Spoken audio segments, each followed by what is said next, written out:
Okay, so it's important in blackwork to know how to start and stop your thread.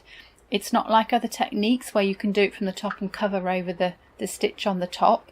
Because we're using a counted fabric and you can see through the holes, you have to make sure that the thread doesn't show. So I'll show you a special way to start it for blackwork. So you can just put a knot in the end of your thread, and the knot will stay on the top while we stitch, and then when we finish we can cut that knot off. So I tend to put my knot away from the area I'm working. So if I'm working this circle, I'm just going to bring my knot outside the circle on the top, and then I'm going to pass the thread all the way underneath here up to the top, and I'll start working my stitch in the top of the circle.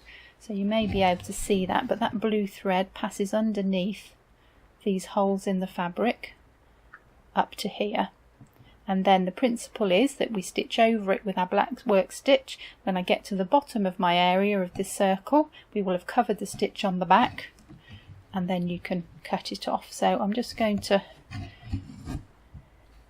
work a diagonal stitch just for the demonstration purposes, and I'm catching that thread underneath that's passing underneath there, underneath these stitches.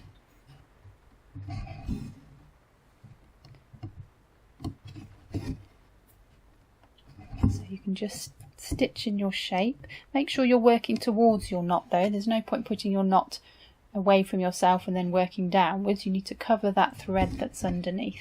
So you're not away from you, and then work back towards it, catching that thread in underneath.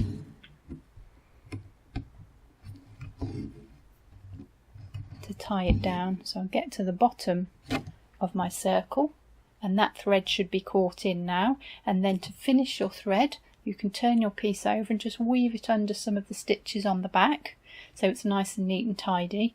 And when you're happy both ends are caught in, you can cut off your knot. So I'll just flip that over quickly and just show you the back of that. This is the frame just flipped over to show you the back, and this here is the knot on the front down here, and my thread is passed underneath all the way to the top of the circle, and I've stitched over it, catching that thread down, securing it in place. Got to the end. This is my end thread, so I can just weave that through on the back underneath my stitches like so, and they're both ends are secure. I can just cut this end off, snip that end off, and I've got a nice tidy end to my thread.